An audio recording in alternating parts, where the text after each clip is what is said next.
Good evening and welcome to a brand new week of Primetime News, the bulletin that unpacks and provides context on events locally, continentally and globally. I'm Michael Madimba. Leading tonight's bulletin, the Ministry of Information Communication Technology this morning unveiled the Heroes Day commemoration logo and the theme for the next 5 years in the capital. Executive Director Dr. Audrey Mate was the officiator. Let's have a listen. It's done for purposes of ensuring that Namibians have commemorative momentum that they can always use, as I said, during the commemoration of this year's event that will take place in Mariental.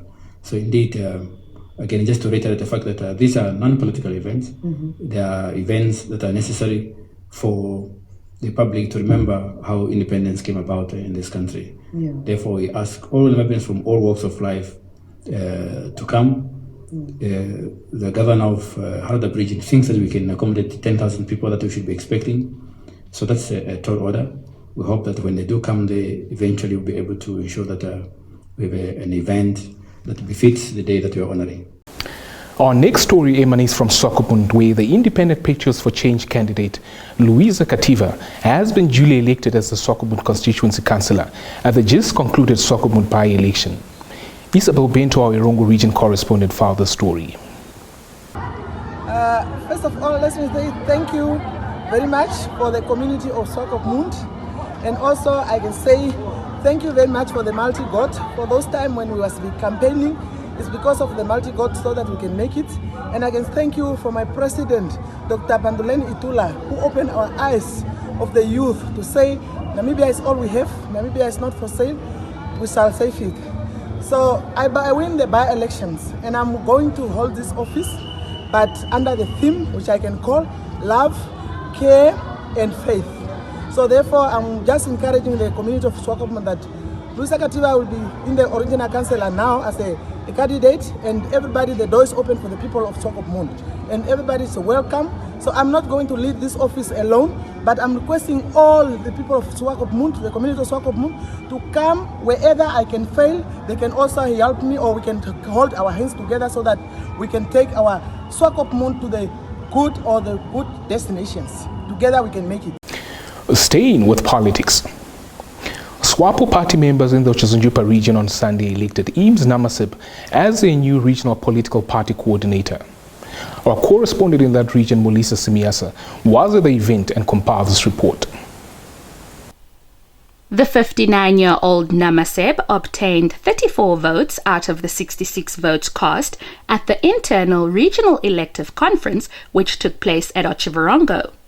Namaseb replaces Susan Hikopua, who was the Oshazanjupa Regional SWAPO Party coordinator since 2012. The conference also elected Elizabeth Shinana as the Information Publicist and Mobilization Officer, while Patrick Huachub retained his position as Treasurer.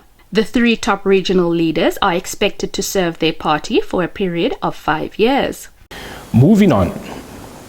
The Windhoek Central Hospital Eye Care Center earlier this morning acquired much-needed ophthalmological mobile equipment from MTC to boost the center's ability to treat and restore vision of visually impaired Namibians. Shelva Wills was at the event and compiled this report. An appreciation for the wonderful partnership that is being demonstrated here by MTC. Your work will be visible in patient outcomes, as Dr. Shalonga said. The equipment is not an end in itself. It's how we roll out this equipment, is how we deploy this equipment, is how we utilize the consumables that you give us for the benefit of our patients. We keep saying that in our work, the utmost consideration. When we return, ministers to finance rehabilitation of Kavango Kettle Ranch water points.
Primetime Busy is the segment where business and economics take center stage, and leading the segment tonight, Minister of Industrialization and Trade Lucia Ipumbu says the Ministry and the Ministry of Environment, Forestry and Tourism have agreed on co-financing the rehabilitation of water supply points at the rundown state-owned Kavango Cattle Ranch in the Kavango West region.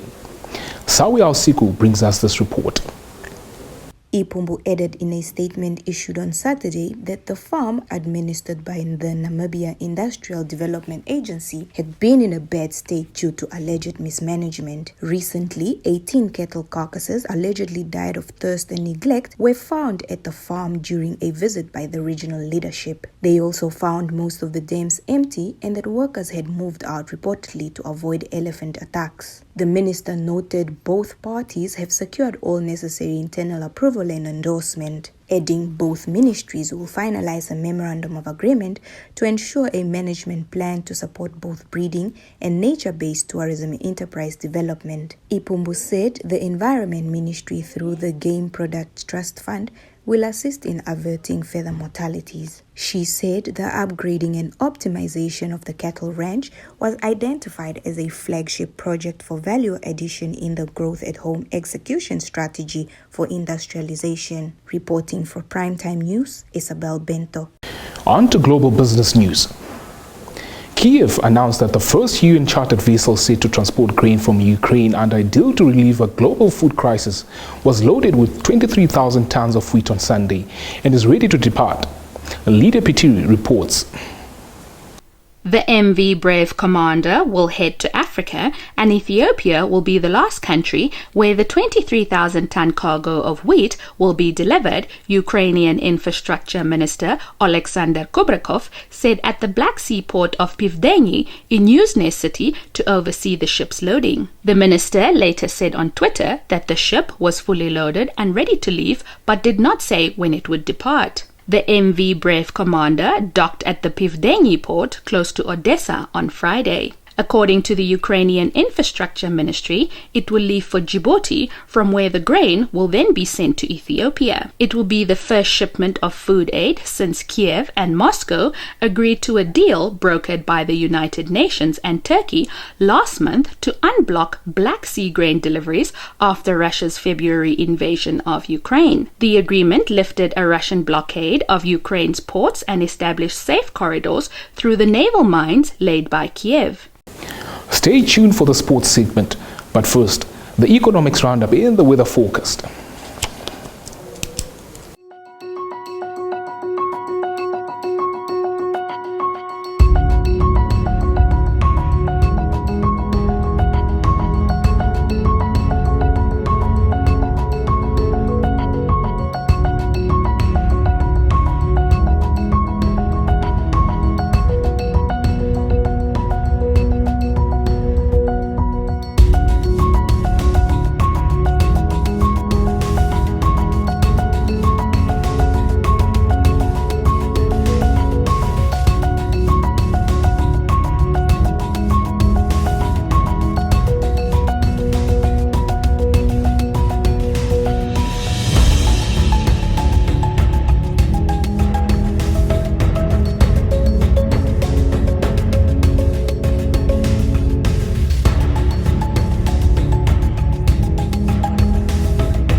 Good evening and welcome to Sport Planet. I'm Joy Gorses. We commence with football.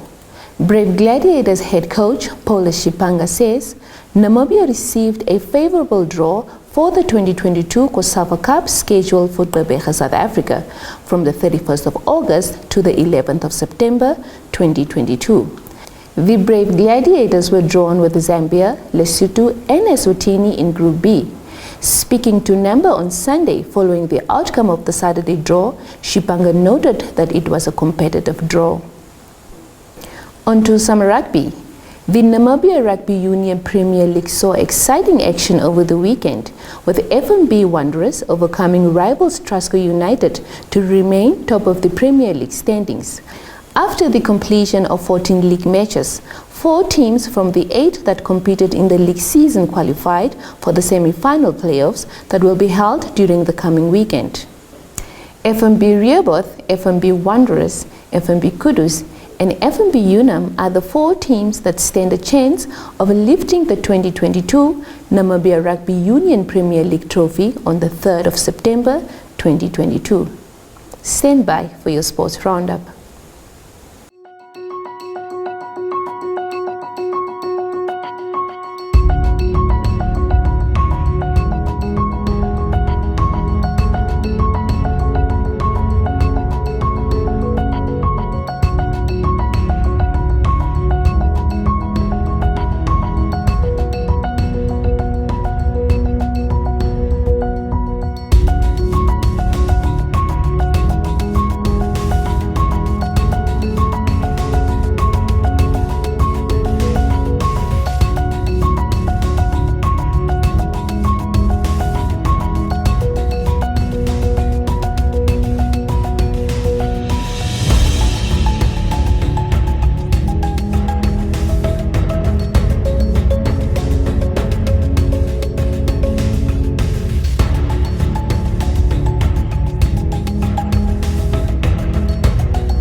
With the sports news, we have come to the end of tonight's edition of Primetime News. Many thanks for watching. If you are new to this channel, please subscribe, like, share and press the notifications bell to stay posted on the latest happenings locally and globally. Catch us tomorrow for another edition of Primetime News. From myself, Joy Gorses, and the entire production crew, have a lovely evening.